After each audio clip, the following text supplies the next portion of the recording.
En fait, je vous pose une question. Est-ce que pour vous, les religieux auraient perdu leur côté rêveur? Parce que je dis ça, hein, parce que quand je vois des radicaux qui font la guerre à n'importe qui juste pour tuer des gens, alors que normalement la religion dit qu'il faut les respecter, tout ça, là il y a un problème. Je veux dire, le livre, c'est pas un Bible, la Bible c'est quelque chose c'est une fable, quoi. C'est un conte. Ce n'est pas ce n'est pas un livre qui dit la vérité, quoi. C'est juste un conte. Pourquoi s'acharner sur ça? Bonjour tout le monde, soyez bienvenus à ce nouvel épisode de CVGBC. Aujourd'hui, on va parler d'un film qui a été très décevant dans l'année 2003. Non, je ne dis pas grosse merde, je ne dis pas chef-d'œuvre non plus. C'est comme le prétend le titre du film que je vais vous parler. Aujourd'hui, tout bêtement, je vais parler d'une déception critique et commerciale. Et je veux parler de ce film.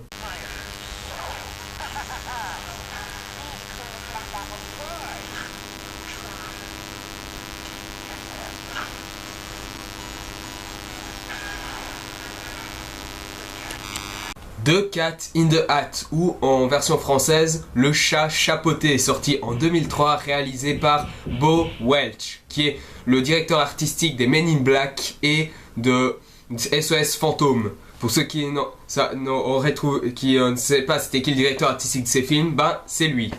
Et ce n'est que son seul film qu'il a fait. Donc au casting on peut retrouver Dakota Fanning, qui était encore une gamine à l'époque, et on peut aussi retrouver Alec Baldwin, un grand acteur, et Mike Myers, l'indispensable Austin Powers dans les films de même nom. Voilà, pour ce petit monde, c'est fait. Maintenant, allons vite sous le sujet. De quoi parle Le Chat Chapeauté? Ben, c'est très simple. On suit deux enfants, une fille introvertie et un garçon qui ne fait que des bêtises, ont été punis par sa mère et pour qu'il n'aille pas dans le salon, qu'il ne puisse rien faire. Mais voilà, les enfants s'ennuient durant un temps pluvieux et une étrange visite vient les voir. Et il s'agit apparemment d'un chat grassouillet appelé le chat chapeauté qui a comme fonction de les faire amuser et leur faire comprendre que s'amuser c'est quelque chose de rigolo. Mais il y a aussi un certain poisson rouge qui sera là pour demander aux enfants d'apprendre l'éducation et de savoir et obéissant avec leurs parents. Voilà un scénario très simple pour les enfants normalement, mais en allant plus dans le sujet, pour la jeunesse c'est assez bizarre, je vais vous le dire. Mais avant, je dois quand même vous dire que c'est l'adaptation cinématographique d'un livre écrit par Dr Seuss. Je vais vous dire c'est qui. Le Chat Chapeauté, c'était un livre de la jeunesse écrit par Dr Seuss en 1957, dont sa particularité était une histoire écrite en rime. Ça veut dire que chaque phrase de l'histoire, chaque strophe, c'était fait que de rimes. Et ici, ça racontait la même histoire que le film. Ça veut dire pendant un temps pluvieux, deux enfants sont punis par sa mère et qui ne doivent rien faire. Ils s'ennuient. Un chat chapeauté qui ici est maigre et qui est quelqu'un d'assez gentil, vient les voir pour les aider à s'amuser, mais bien avec ses compagnons, chose 1, chose 2. Mais malheureusement, il y aura un poisson rouge qui va bien sûr les aider à s'éduquer, etc. Mais donc voilà, c'est plus ou moins ça l'histoire, parce que j'ai quelques vagues souvenirs du livre, donc vous pouvez comprendre pourquoi je connaissais plus ou moins ce film quand j'étais petit. La première fois que j'ai vu le film, j'avais 9 ans, soit à l'année de sa sortie. Mais bon, allons plus vite sous Dr Seuss. Pour ceux qui ne connaissent pas Dr Seuss, c'est en même temps un poète et un auteur de livres qui a écrit des livres comme le Grinch. Oui, c'est lui qui a fait le Grinch, Horton ou le Lorax, pour ceux qui auraient vu le dernier film basé sur son univers. Donc voilà, pour ce qui est du Chat Chapeauté, je vais aller dans le sujet très vite. Quand j'étais petit, j'avais pas aimé le film. Pourquoi? Parce que j'avais en tête, j'avais en tête l'histoire, mais pas seulement parce que c'était la même histoire, parce qu'il y avait des trucs qu'il n'y allait pas, qu'il y avait des nouveaux personnages, tout ça, non. C'était parce que c'était parfois flippant, c'était parfois... Le chat était moche, il était grassouillé, alors que le chat dans le livre, il est maigre, et aussi des séquences d'humour vraiment pas drôles. Mais voilà, c'est ça qui m'a fait permettre de ne pas aimer le film à l'époque. Mais voilà. Et là, vous allez me dire, avec ton analyse maintenant, qu'est-ce que tu as pensé du film? Eh bien, je vous le dis maintenant. Ce que je pense maintenant, il est décevant. Enfin, voilà. Contrairement à l'époque où je disais que c'était un mauvais film, c'était une merde, maintenant, je peux considérer ce film comme juste une déception, tout simplement. Pas une déception en tant que son histoire ou de certains points, mais juste une déception en tant que film. Déjà, pour ce qui est du budget ainsi que de son succès au box-office, vous n'allez pas y croire. Pour le budget, vous n'allez pas y croire. Ce film a coûté 109 millions de dollars. 109 millions de dollars, je ne sais pas si vous vous rendez compte. 109 millions de dollars, ça représente le blockbuster, c'est-à-dire le film de l'année, le film de l'été ou de la saison qui doit arriver. Ce film, qui est un film live du chat chapeauté, et contient 109 millions de dollars, mais est-ce qu'il a eu un bon succès? Non. Ça a été une déception au box-office. Avec seulement ces 109 millions de dollars, il a récolté 133 millions de dollars, approximativement. Il rembourse peut-être son budget, mais malheureusement pour lui, ça ne suffit pas au film d'avoir un si bon succès. Donc voilà.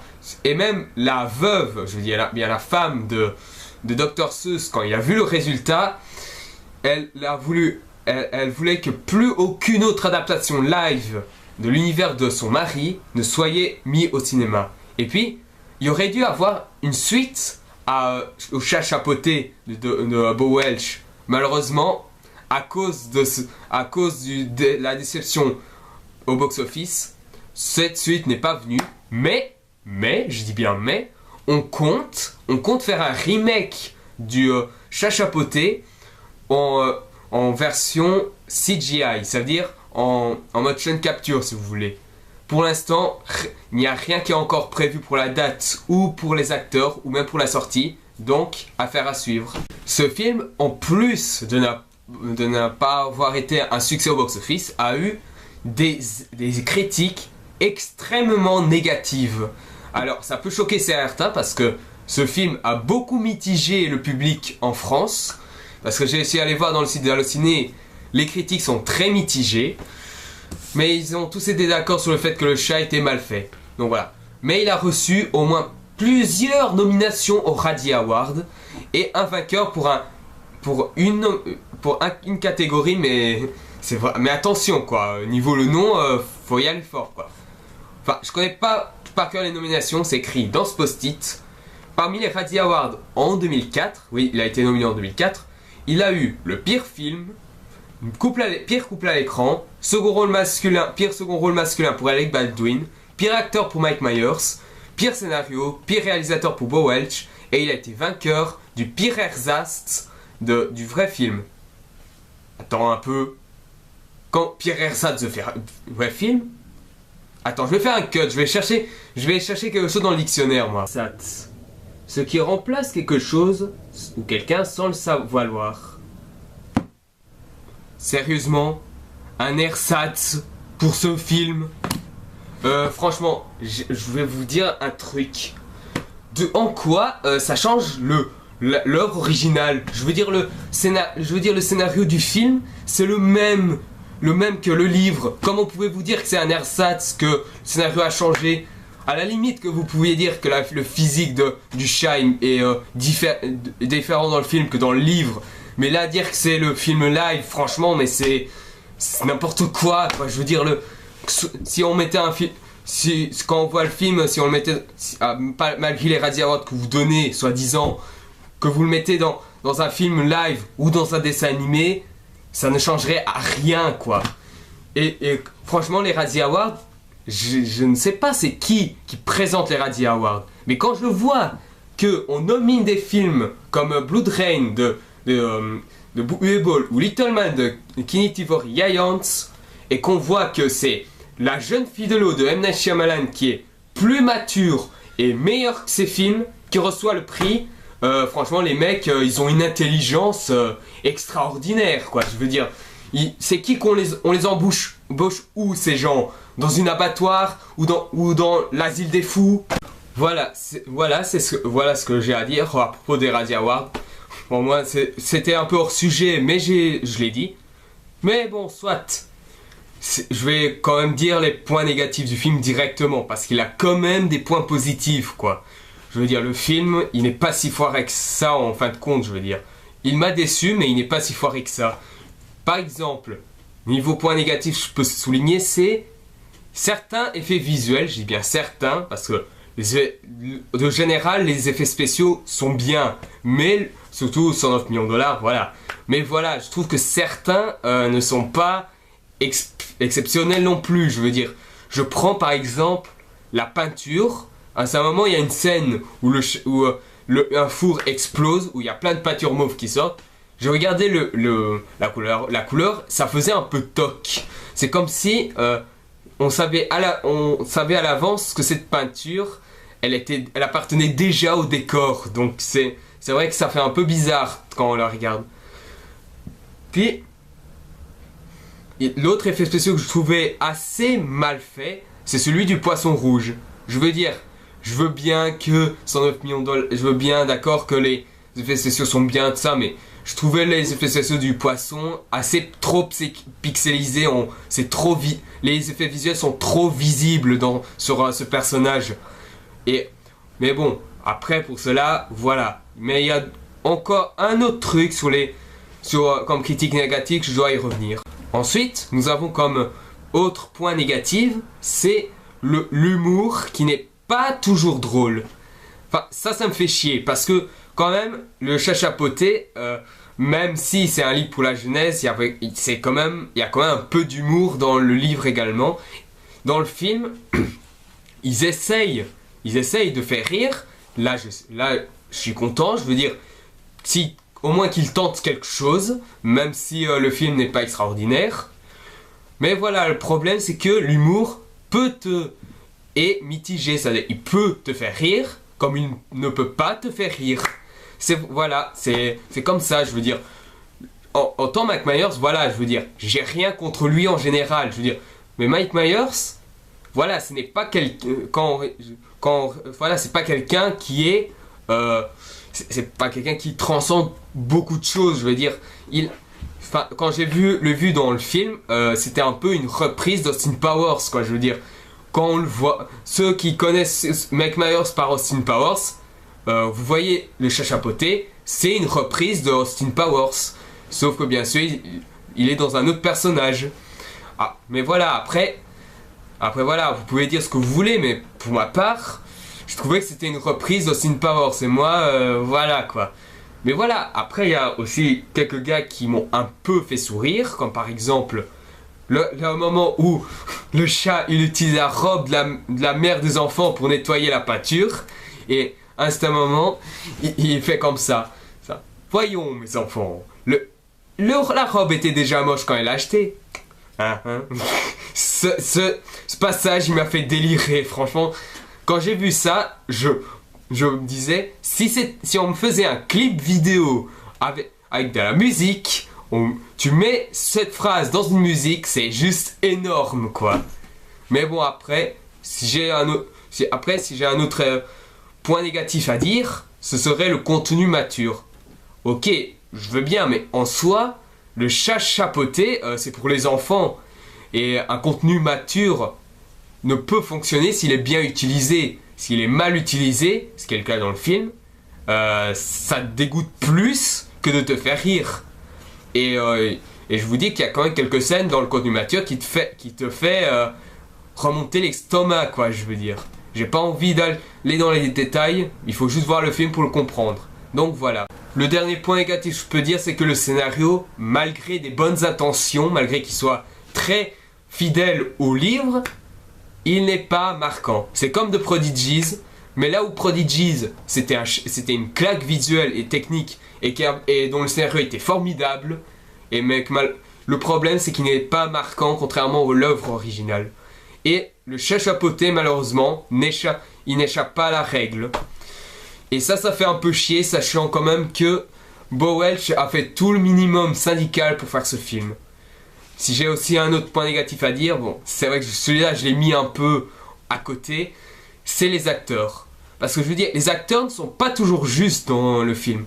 Autant Alec Baldwin, c'est vrai que lui, il a l'impression d'être un peu perdu, il ne sait pas trop quoi dire. Les enfants, bon, ils sont pas toujours justes, mais ça, à la limite, je peux plus ou moins comprendre parce que des acteurs qui sont enfants, surtout à ces âges-là, genre 8, 9, 10 ans, c'est pas toujours un jeu d'acteur extraordinaire. Mais voilà, et quant à Mike Myers, j'ai l'impression qu'il n'était pas toujours juste. Mais d'un côté, c'est voulu parce que d'un côté, en regardant son visage, lui, il a pris ce rôle, c'est juste pour s'amuser. Il ne voulait pas faire d'autres personnages connus comme Austin Powers ou Shrek. Tout ce qu'il veut, lui, c'est s'amuser. Je veux dire, j'ai lu quelque part j'ai vu un interview sur Mike Myers. Il disait que le film est peut-être le chapeauté est peut-être de mauvaise qualité. Mais si j'ai choisi de faire ce film, c'est parce que, tout simplement, je veux amuser mon public.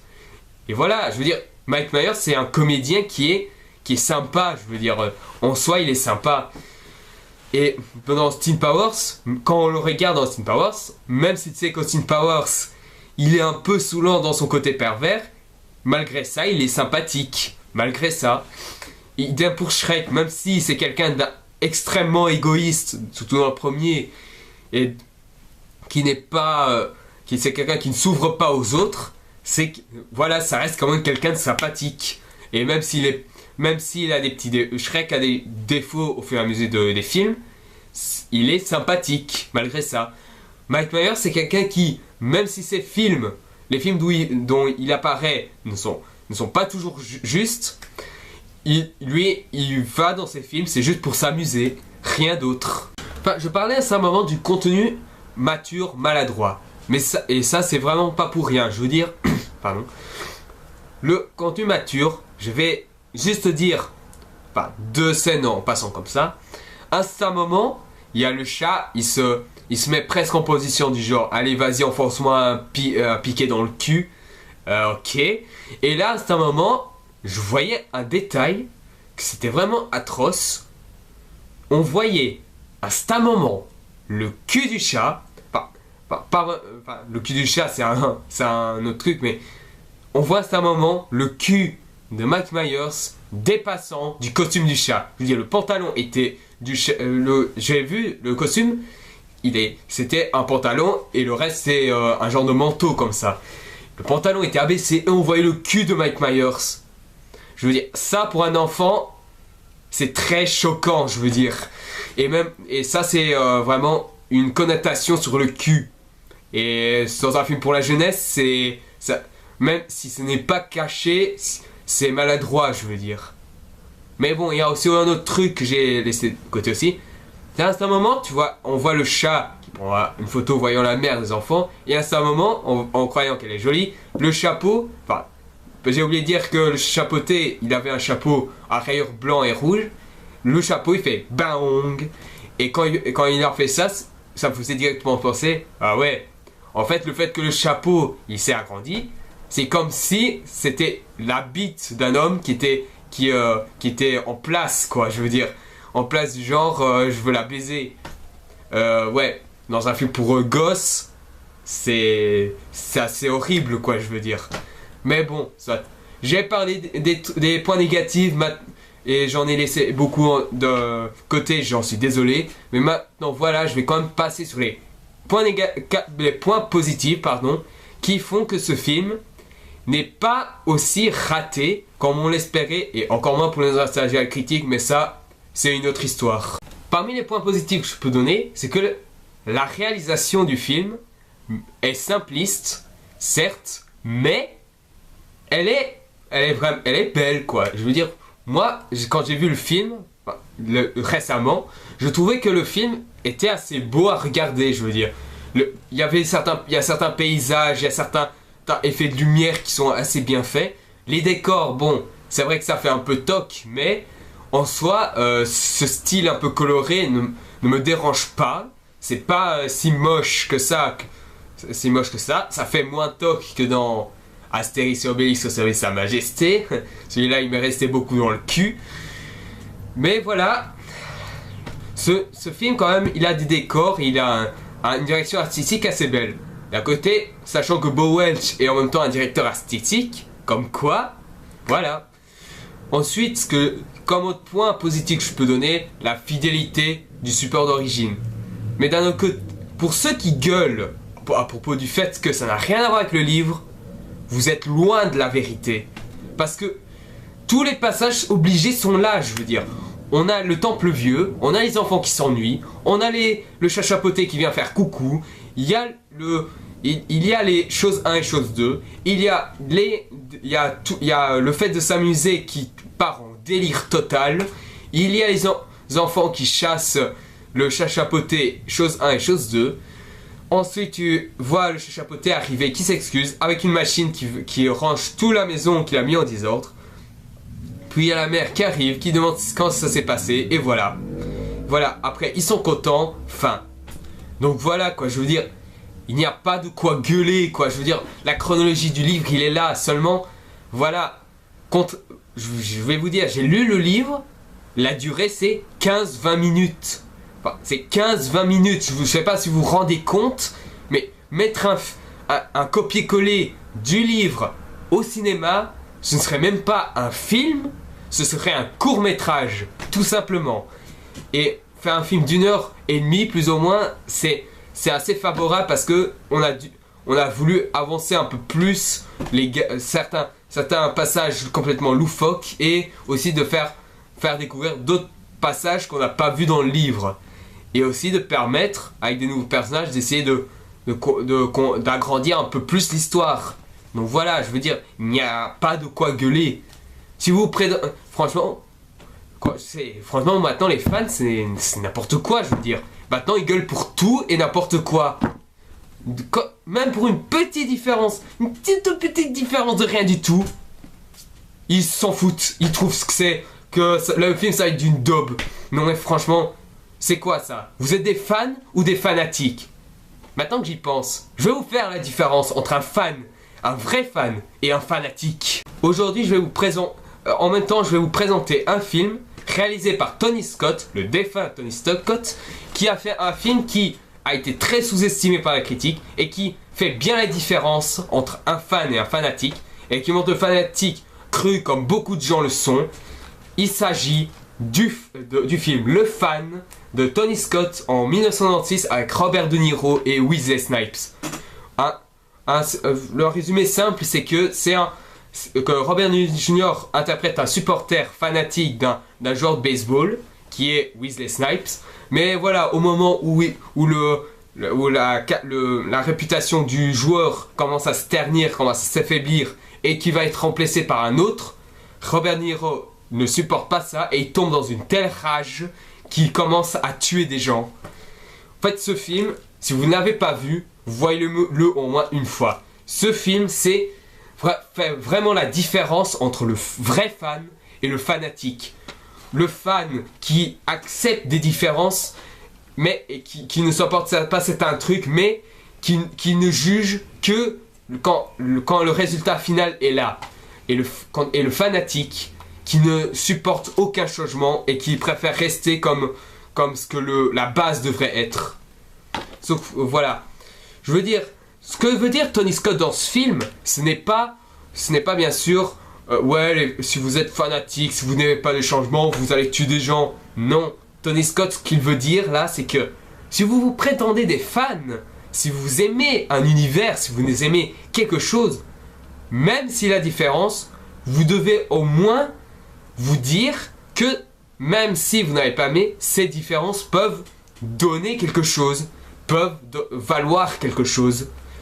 Parce que voilà, je veux dire, si dans le fan, on dit que le personnage de Wesley Snipes, sa réputation s'affaiblit, ça veut dire que le mec, il ne surprend plus les gens, c'est plus quelqu'un de surprenant, et que le fait qu'ils veulent le remplacer par quelqu'un d'autre, ça explique le fait que le succès de ce joueur et a disparu dans la conscience collective, à part pour ceux qui sont vraiment fans. Et ici, c'est vraiment comme dans tout autre fanatique qui se répète. Je pense bien sûr pour Nostalgie à Créter pour le dernier maître de l'air, ou encore dans le chat chapeauté, justement parce que c'est toi que je vise, Dougulker.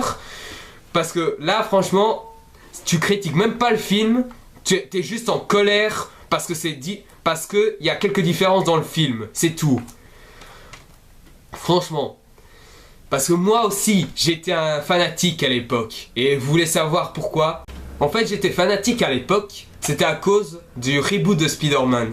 Juste là. Parce que, en fait, à l'époque, je ne supportais pas qu'il y aurait un reboot à l'Amazing Spider-Man parce que j'aimais bien la trilogie Sam Raimi, j'aimais bien la bande dessinée, et aussi parce que, voilà, j'attendais Spider-Man 4, réalisé par Sam Raimi. Malheureusement, ça a été annulé, et finalement, on a demandé le reboot. Celui-là, je ne supportais pas.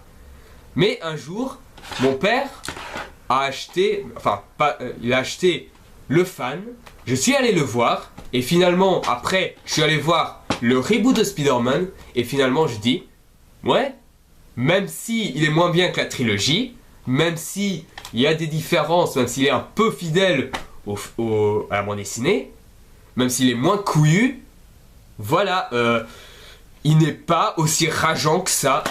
Parce que voilà, je veux dire, c'est comme le nouveau Star Wars, pardon.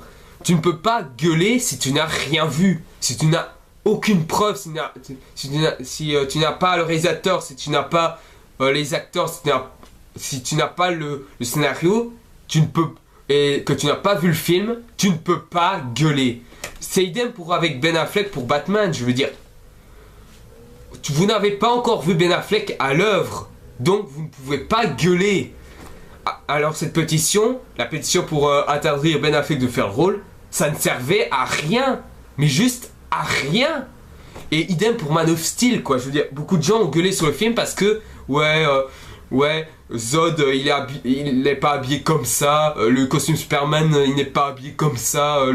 L'autre, là, Jonathan Kent, il ne meurt pas comme ça. Mais les mecs, un reboot, on est obligé de changer des choses. Dans une adaptation, on est obligé de changer des choses. Parce que bien sûr, il y a certains éléments dans le dessin animé, ou dans le dessin animé, dans le bande dessinée, ou même dans les précédents films qui faisaient tâche.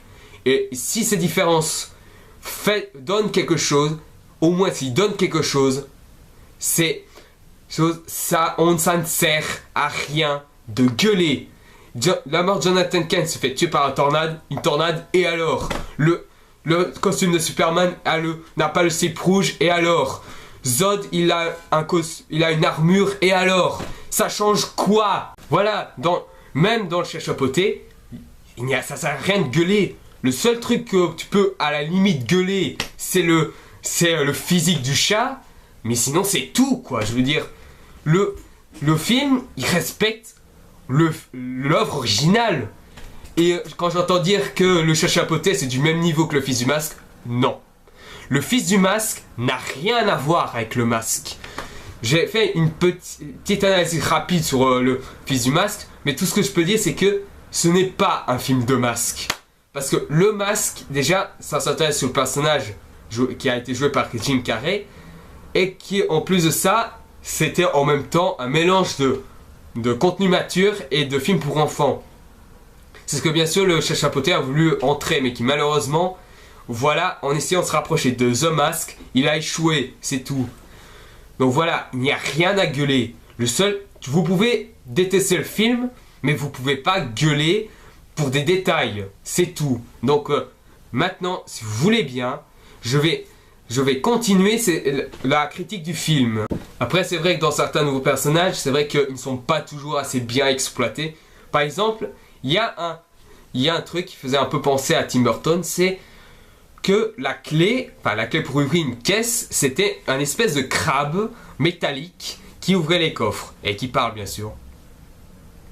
Mais voilà, je veux dire, ici, le problème de sérieux, c'est qu'il ne sert pas vraiment à grand chose. Après, oui, c'est vrai, on aurait bien voulu qu'il il soit un peu plus approfondi, c'est vrai, mais voilà, je veux dire, c'est juste un mec qui ouvre des boîtes, c'est pas impressionnant. C'est vrai aussi que chose 1 et chose 2 aurait bien pu être mieux représentés, mais sinon, voilà, ils sont ce qu'ils sont, quoi. Mais voilà, s'il y a quand même une scène que je trouve que c'est l'une des points forts du film, qu'il faut voir, parce que même quand j'étais petit, j'étais pas indemne face à cette scène. C'est une scène assez touchante, celle-ci. Bah voilà, c'est ce que représente cette scène, que représente le film. C'était la volonté de mettre le chat chapeauté en film live et d'essayer de faire en sorte que ça puisse faire plaisir. Seulement voilà, le problème du film c'est que déjà le scénario n'est pas marquant, mais en plus de ça, il y a un contenu mature assez maladroit qui fait que ça a poussé l'échec du film, quoi, je veux dire. Mais voilà, je veux dire, pour moi, après, j'aurais bien voulu, parce que cette scène, elle est intéressante parce que tu vois certainement le chat chapeauté dans une musique triste qui sort de la maison. Mais voilà, après au milieu du chemin, il a voulu rajouter un truc, mais après il est finalement sorti. Là, je disais, ok, c'est une bonne scène, mais comment allez-vous faire pour que il va s'excuser? Seulement voilà, à peine 3 minutes est passé, le problème est déjà réglé. Le chat chapeauté arrive, il va avec sa machine, il range le bordel, et voilà, tout le monde est content. Bah, moi perso, ça me fait un peu chier parce que j'aurais bien voulu que, allez, vers la moitié du film, on ait cette scène et que après, je dirais 20 minutes ou à la limite 10 minutes avant la fin, que le chat chapeauté arrive, se rend compte de ses erreurs, s'excuse devant les enfants et range le bordel. Voilà, ça aurait pu être ça. Malheureusement, c'est pas le cas, mais au moins, ils ont tenté quelque chose. Au moins, ils ont essayé. Ouais, mais pour ce qui est de la fin du film, c'est typique, quoi, je veux dire, c'est tout le monde est heureux, tout le monde est content. Le chat chapeauté part pour bien sûr aider d'autres enfants à s'amuser et une fin magnifique sur un beau coucher de soleil. Donc voilà, pour conclure sur le chat chapeauté, bah, c'est une déception. Pour ma part, c'est une déception. Mais je pense qu'il y en a qui ont aimé ce film ou qui ont moyennement aimé ce film ou qui ont détesté ce film. Pour le cas, je respecte. Mais comme je l'ai dit, ne dites pas n'importe quoi derrière. Pour ce qui est de la réalisation, elle est simpliste. Elle est simpliste, mais c'est assez bien. Les effets spéciaux, il y en a qui sont bons, il y en a qui sont moins bien. Niveau acteurs, ils ne sont pas toujours justes, mais voilà, ils font le minimum. Et pour ce qui est du scénario, bon, fidèle au livre, mais malheureusement pas assez marquant, pas assez couillu, et le contenu mature dérange tout cela, et l'humour n'est malheureusement pas assez drôle pour me faire rire. Il y en a parmi vous qui vont rire par l'humour, mais pour ma part, il ne m'a pas surpris du tout. Mais voilà, pour ce que j'ai dit, même si c'était hors sujet par rapport à la critique, c'est pour faire comprendre comment il faut être un vrai fan et comment une adaptation, un remake ou un reboot fonctionne. Qu'il soit bon ou mauvais, souvent certains, je dis bien certains, ont des idées plus louables que d'autres. Donc voilà, merci d'avoir vu cette vidéo, j'espère que ça vous aura plu. Si vous avez aimé, mettez un j'aime. Si vous voulez en savoir plus sur les prochaines vidéos à venir, abonnez-vous. Si vous avez des propositions de jeux ou de films à me demander, pour moi tous les choix sont possibles. Envoyez-moi des commentaires et on en rediscutera. N'oubliez pas de me poser des questions si vous en avez. J'attends pour la FAQ. Et si vous avez vu mes nouvelles vidéos ou si vous n'avez pas encore vu mes précédentes vidéos et que vous êtes nouveau à découvrir ma chaîne, je vous conseille de voir les précédentes vidéos, même les hors-sujets, car j'ai beaucoup de choses à dire dans ces hors-sujets. Et ça montre ma petite amélioration au fur et à mesure des vidéos. Donc pour la prochaine vidéo, ce ne sera pas vraiment une vidéo critique, ce sera une vidéo bonus où je parle grosso modo de mon planning pour la semaine d'Halloween, une vidéo pour chaque jour d'Halloween et de ce que je compte changer comme élément dans ma bande dessinée adaptée du creepypasta de Jeff the Killer. il n'arrivera pas directement, il y aura une autre qui va suivre. Je travaille sur une autre bande dessinée qui va sortir un peu après, un plus tard. Et Giant Killer, il devrait sortir plus ou moins après. Donc voilà, comme ça vous êtes prévenus. Donc je vous donne rendez-vous pour cette vidéo bonus et je vous dis à la prochaine. Et allez voir et découvrez le chat chapeauté si vous ne l'avez pas découvert.